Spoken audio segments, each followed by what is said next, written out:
Hola, muy buenas, ¿cómo están amigos y amigas televidentes de su canal de Noticias de Nicaragua? Estamos aquí en su programa conversando con María Elsa Suárez. Muchas gracias, mis saludos hasta los hogares de las familias nicaragüenses que estén ya pasando con su familia, proyectando, programando en esta Navidad. Vamos a estar abordando temas muy interesantes, muy a propósito de esta coyuntura, o sea, de las Navidades, de los días de diciembre, de las vacaciones. Tenemos para ello a Luis Bravo. Él es uno de los pocos neurocientíficos, si no el único, porque tiene varias profesiones aquí en Nicaragua. Muchas gracias, don Luis, por estar aquí con nosotros. Bueno, humildemente estamos para servirle. Gracias por la invitación. Y bueno, estaremos hablando del cerebro humano y cómo este órgano influye mucho en nuestra vida y no le prestamos casi atención. Inclusive me atrevo a decir que es el único órgano que se estudia a sí mismo. O sea, usted ve que usted tiene un estómago, usted tiene un hígado, usted tiene los pulmones, pero el órgano que estudia los pulmones, el hígado, el estómago es el cerebro. Entonces podríamos decir que es el único órgano que se estudia a sí mismo, el cerebro humano.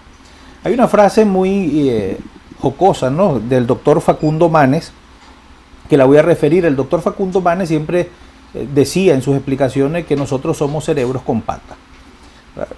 ¿Por qué? Porque el cerebro controla todo. Si usted se observa, todos los sentidos están en la parte superior de su cabeza. Tenemos aquí la vista, ¿verdad?, que lo controla el lóbulo occipital, el nervio óptico. Tenemos el oído, el nervio auditivo, está conectado directamente con el cerebro. El gusto también, nuestra boca está conectada prácticamente en conexión directa con el cerebro. Entonces quiere decir que desde la parte superior de nuestro cuerpo el cerebro controla todo el medio ambiente, controla nuestro cuerpo, nuestras sensaciones, porque el cerebro está ubicado en la parte superior, porque el cerebro justamente lo que quiere es sobrevivir. ¿Sobrevivir a qué? Al medio ambiente, a lo que le da miedo, a lo que él piensa que es un peligro. Entonces en el proceso evolutivo Dios nos creó tan perfecto que el cerebro se ubicó justamente en la parte superior para controlar este exoesqueleto, nuestro cuerpo, de los depredadores. O sea, entonces el cerebro controla el 100% y para eso nosotros tenemos que tener un cerebro sano y una mente sana para poder controlar nuestro cuerpo, así es. Así es. Y aquí aplica la frase de Hipócrates, ¿no?, uno de los precursores de la medicina de la antigua Grecia. Y él decía justamente que tu alimento sea tu medicina. Es una frase que es milenaria y está presente inclusive hoy en nuestros días. ¿Por qué? Porque nosotros, todo lo que comemos va a influir también en nuestro cuerpo, pero también en nuestros pensamientos, en nuestra salud mental. Sí, y usted decía, con un cerebro sano, ¿cómo hacer para tener un cerebro sano o diferencia, ¿no?, de un cerebro enfermo? Bueno, hablar de salud mental es un poco complejo y muy amplio, ¿no? Pero tener un cerebro sano implica varios aspectos. Desde el momento de la concepción de la vida misma, desde ese momento, cuando el hombre va a procrear con su esposa, con su mujer, para tener un hijo, ya desde el momento, desde la procreación, ahí hay una influencia del factor externo. Ahora imagínense, y lo pongo en este contexto, porque ¿qué pasaría si un hombre en estado etílico llega a concebir un hijo, ¿verdad? En ese momento de la procreación, llega a tener y fecundar ese óvulo fértil. ¿Qué pasa en ese óvulo para que se forme la vida? Déjenme decirles que lo que nosotros consumimos, que no es alimento, todo va a tener una influencia en esa vida que se está formando y por ende en nuestro cerebro. Las mujeres también, que viene diciembre, me voy a tomar unos traguitos, ¿verdad? Eso también afecta a ese cerebro que está en desarrollo, a esa vida que está dentro del vientre, también se afecta. El consumo también de algunos medicamentos también afecta el desarrollo de esa vida que se está formando. Y hay algo importante, ¿no?, con lo que me preguntó usted, licenciada, que ¿por qué? ¿Cómo debemos hacer nosotros para tener un cerebro sano? La alimentación es un factor importante. Tener un buen hábito de sueño, de dormir. Hay que respetar esas 8 horas. Y que no es que yo me acuesto a las 11 de la noche y me despierto a las 3 de la madrugada. Bueno, tenga cuidado con eso. El cerebro necesita dormir sus 8 horas. La alimentación va a jugar un papel importante. Si usted va a querer tener un hijo, cuídese, ¿verdad? Inclusive en el momento de tener cierto tiempo de abstinencia de consumir algún tipo de medicamentos o de alcohol o de tabaco, ¿verdad? ¿Por qué? Porque eso también va a afectar a ese niño que va a nacer. Trate de comer alimentos sanos, de vivir sanamente, de no tener peleas, problemas, discusiones, porque eso va a afectar también. No le prestamos atención a eso y decimos, no, eso no es nada, eso es mentira. No, claro que sí va a influir, por eso usted observa los diferentes trastornos del neurodesarrollo, como el TDAH, el autismo, etcétera, etcétera. Entonces la gente no se explica por qué su hijo tiene esta condición. Entonces es muy importante tener una buena salud mental, dormir bien, recrearse. Siempre a mis alumnos en las clases, en las conferencias que doy, les digo, abrace, trate de abrazar a las personas. Si usted no tiene a quién abrazar, yo le digo, salga y abrace un árbol. Pero no es que no tengo a nadie, doctor, ¿a quién abrazo? Bueno, abrace un árbol, pero hay que abrazar. Usted tiene mascotas, sus gatos, hay que abrazar porque abrazar produce una hormona que se llama, activa una hormona que se llama oxitocina en el cuerpo. Entonces la oxitocina juega un papel importante en la vida del ser humano porque es la hormona que nos ayuda, además, ¿verdad?, de la mujer, preparar a la mujer al embarazo, a dar a luz. Además de eso también a que ella con sus glándulas mamarias alimente al niño, pero eso también, la otra parte es que permite al ser humano que crea condiciones estables de socialización. Entonces hay que abrazar. Por eso es que el abrazo es importante. Inclusive he tenido pacientes que yo le he preguntado, ¿y usted abraza a su hijo? O le digo a su hijo, ¿usted ha abrazado a su mamá? ¿Desde cuándo no la abraza? Y se quedan pensando, o sea, observen eso que es tan básico, el abrazo juega un papel fundamental en las relaciones interpersonales, en construir unas emociones sanas y una buena salud mental.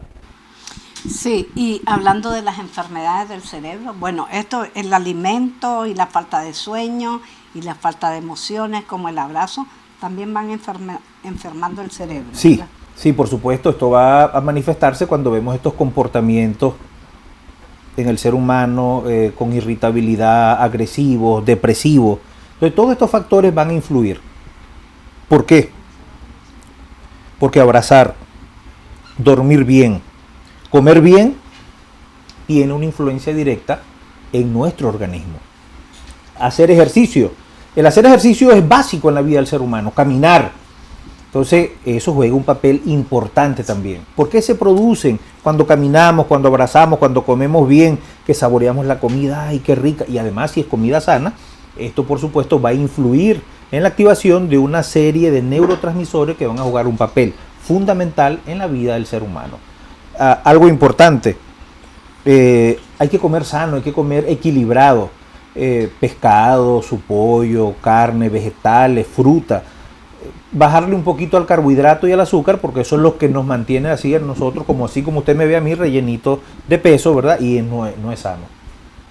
Sí, mire, y enfermedades como por ejemplo, o condiciones como el autismo, como la esquizofrenia, como todas esas enfermedades bien de salud mental, ¿tiene que ver con esto o es de nacimiento?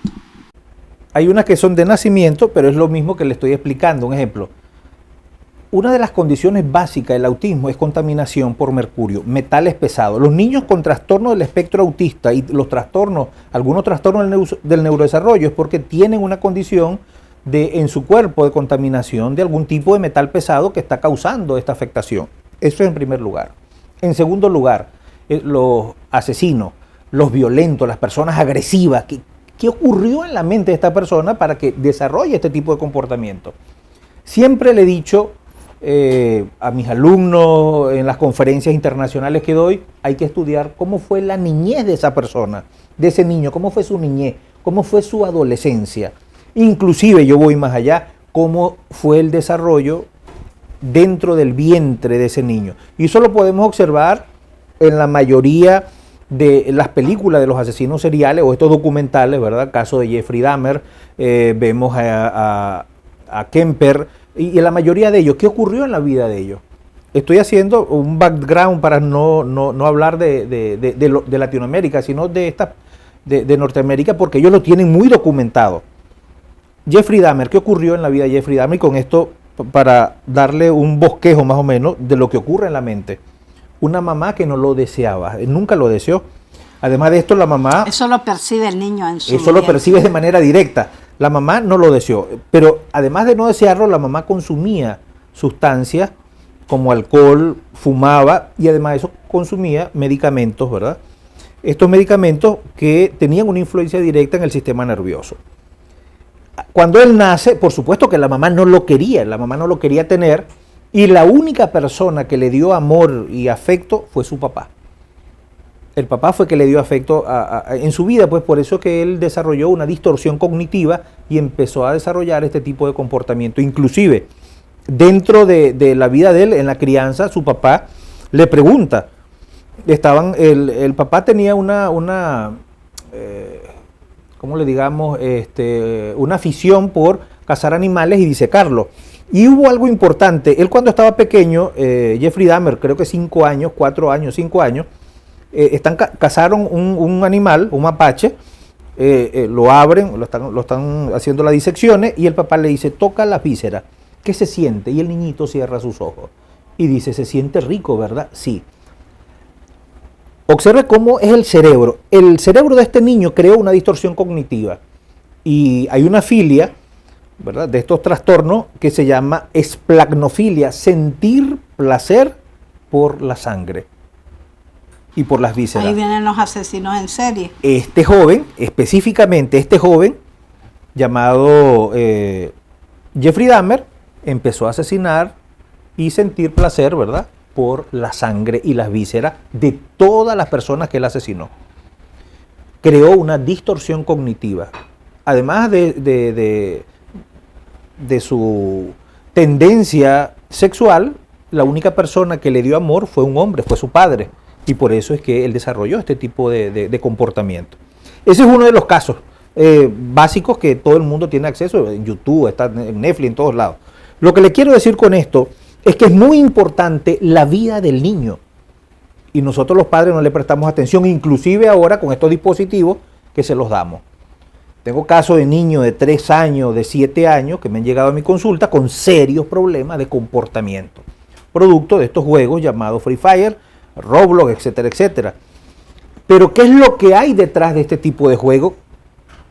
Que eso lo podíamos abordar en una oportunidad, hablar bien sobre lo que desarrolla el detrimento, el deterioro de las habilidades cognitivas del ser humano, específicamente de los niños que tienen un cerebro que está en construcción, porque el cerebro de los niños está en construcción y esa construcción termina aproximadamente a finales de la adolescencia.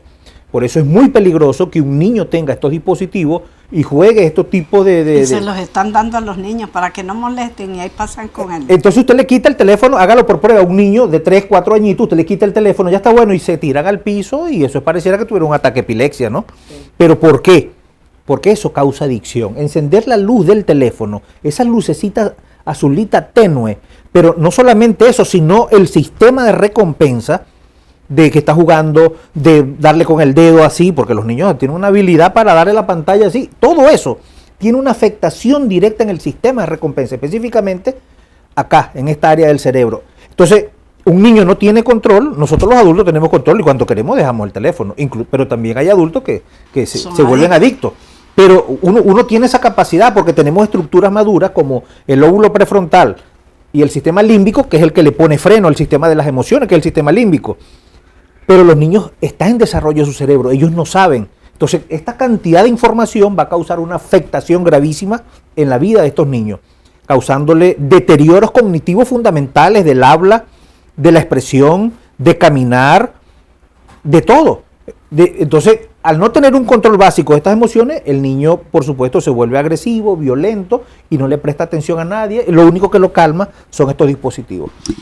Bueno, doctor, ha sido un tema muy interesante. quiero decirles, amigos televidentes, vamos a tener una serie de temas con él, que es un neurocientífico, para que nos sirva para la familia, algunas recomendaciones para esta Navidad, doctor. Coman sano, diviértanse. Si vienen recuerdos, estos recuerdos de que un familiar viajó, se fue con el parol, falleció, todo esto es importante que usted tenga un acercamiento espiritual con usted mismo y con la fe que usted profesa y con esa fe que usted crea. Asista a las iglesias, ¿verdad? Asista a misa.